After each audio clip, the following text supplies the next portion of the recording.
Hello, we are the Quincy Farmers Market. You've probably visited a market. It's not just a place where you shop, it's where many small businesses get their start, build their first networks, do their first informal market research, and get experience in finding their niche and their customer. Many markets are in the downtown. Markets have a traditional role in urban revitalization. Our market started in the downtown 4 decades ago as an immigrant woman-owned business. We took over a decade ago. Several years ago, we moved to a park 1 mile away while the downtown undergoes large construction projects. We'll continue to bring life and culture to downtown Quincy when redevelopment construction is completed.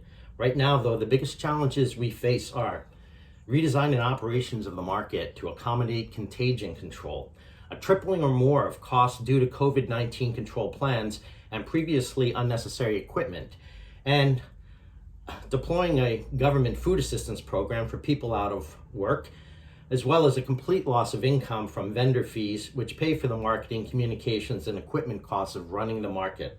Some of our family-owned small businesses are at risk of going under, hence our market would go under next year. I am Janet Little, a retired school teacher. Now I am a children's book author and a part-time special needs tutor. I am the owner of the Quincy Farmers Market, the financier. I am the decider. Previous to the pandemic, I viewed our farmers market as a part-time thing my husband and I did together because our backgrounds and our careers are worlds apart. This is my husband, Kevin Dye. He does all the work. He has a background in facilitating large group deliberations around the world, in launching businesses, and has been involved in urban revitalization initiatives in Belfast, Northern Ireland, Nicosia, Cyprus, New Bedford, and Lowell. You'll find his detailed background at linkedin.com/in/KMCDYE. We have run this sole proprietorship as a zero-profit entity because after much research, we found that it was the cheapest way to run a market in order to lower the vendor fees, therefore lower the barriers to start-up businesses and family-owned entrepreneurship in the food and cottage industries. Over the past decade, the only compensation the two of us have ever taken as market managers is a once-a-year farm-to-table volunteer appreciation dinner at a restaurant in New England. I'm going to tell you what services we provide. In addition to a typical farmers market services, we grow the market through strategic planning, partnerships, and alliances, and highly leveraged micro investments, as well as microfinancing and mentoring small businesses in the food and cottage industries. There are additional services never done before under COVID-19. First, ensuring a safer shopping environment than available in supermarkets, and serving as a local hub for a public-private partnership to provide food assistance for the poor, unemployed, and elderly, many of whom are recent first-wave immigrants. The mission: we are a service organization. We are a state-certified agricultural event that operates as a producer-only direct market. Our primary mission is to build long-term, meaningful relationships of our patrons with local farmers, fisheries, farm wineries, small business, and nonprofits. The Quincy Farmers Market delivers the experience of meeting the person who has produced your food and products, learning the whole story of their product and organization through first-hand accounts, and exchanging tips, recipes, and insight on how to best work with and further develop their product.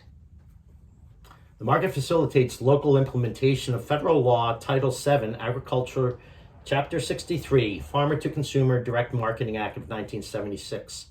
We abide by the intent of the USDA Agricultural Marketing Service in congruence with the Farmers Market Coalition that farmers markets must have farmers participating directly in the market and selling directly to the public. And the activity must go beyond mere sales transactions taking place in this context. For example, we like to say, you should not transact cash for a tomato without a conversation.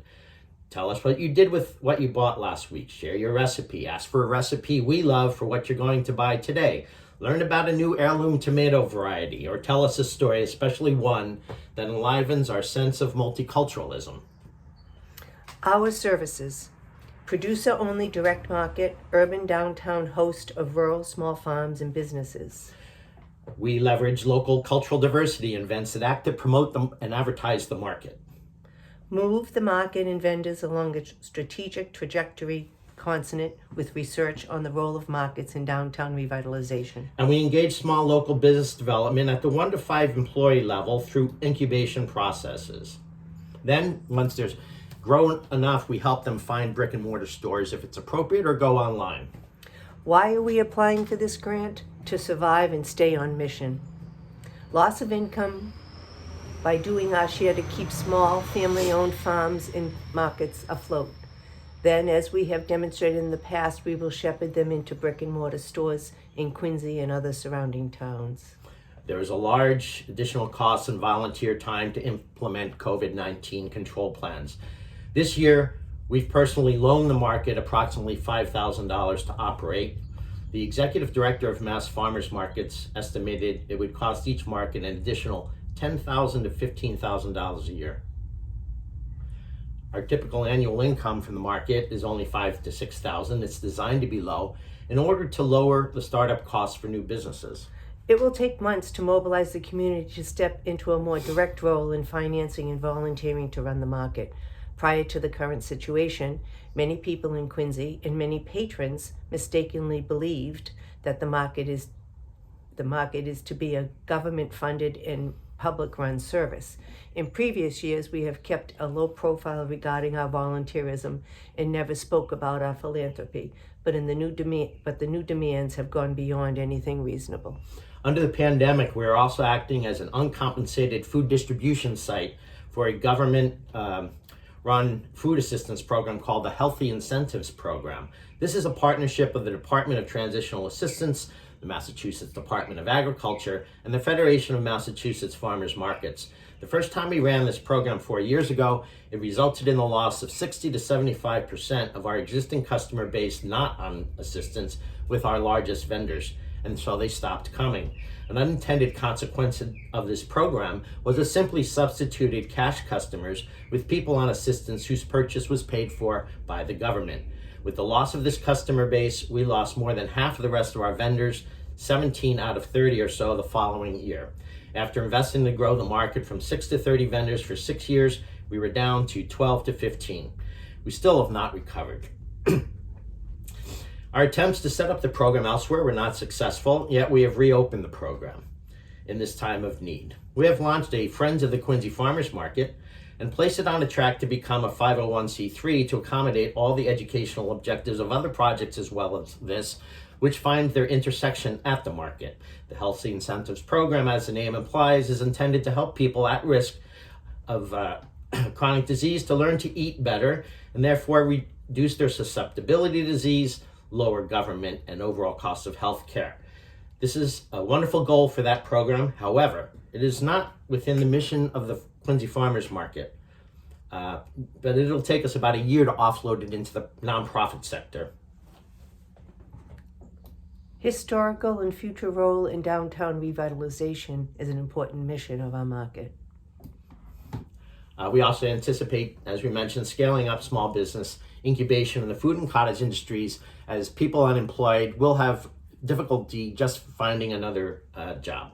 This is a traditional way people come to the market to start businesses. They say, my husband lost his job. I haven't worked for 20 years, but I make great cookies. I knit great sweaters and so forth. Why should our company receive this grant?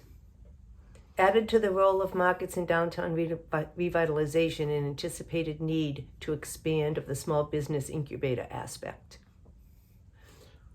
We have a good track record of what can be done with microfinance, both in our own microfinance of the market and of startup businesses. For example, my own work with the Buckminster Fuller Institute at the United Nations on microfinance models. I call attention to specific experiences of Kevin Dye, which are pertinent to the mission of your Main Street Matters initiative. I was a facilitator for New Bedford's 5-year plan for the creative economy that was run through the Economic Development branch and the South Coast Community Foundation, which involved several dozen organizations. I designed the intervention. I was a co-instructor for a graduate course on stakeholders in the creative economy at UMass Dartmouth, and I served this service year in the Commonwealth Corps for the Revolving Museum of Lowell, an organization that was identified by the Urban Planning Department of MIT as the engine of civic engagement in revitalization of Lowell. Upon award, we will take the opportunity to employ some online tools to engage the community in participatory budgeting to balance it with the interest of the market managers. This would be written up as a brief case study for publication by Kevin. That opportunity is very valuable to him, and we believe may be of interest to the Main Street Matters initiative. The following is our current list of priorities by which to allocate the funds. It would be adjusted by a weighted combination with the participatory budgeting results. This is symbolic, of course, for a donation of this size through this grant, but the publicity it would generate about community engagement would serve as a multiplier of the value of the award. We would tend to pick a primary thing to allocate the fund to, that which we determine with collective input would be the most highly leveraging driver of the systems of issues the market engages and the new factors introduced by the pandemic. In other words, we would not distribute the $1,000 across all of these concerns. We would find a key issue, a leverage point. Highly leveraging actions that help keep vendors afloat this year and therefore continuation of the market next year. Expansion of the incubator program. Reintroduce the social community aspects nearly wiped out by the COVID-19 plan via online means. For example, by engaging people on our Zoom-based cooking shows, which serve as an advertising vehicle for the market and product placements for our vendors. Host cultural aspects such as visual arts in context of the newly designed market, which helps make the market more of a happening than just a shopping experience. Offsetting the new costs of pandemic-related PPE. Help on-ramp a new nonprofit to take on the local assistance role thrust upon the market, which is outside the market's mission. Thank you for your time in consideration of our application. Yes, thank you very much.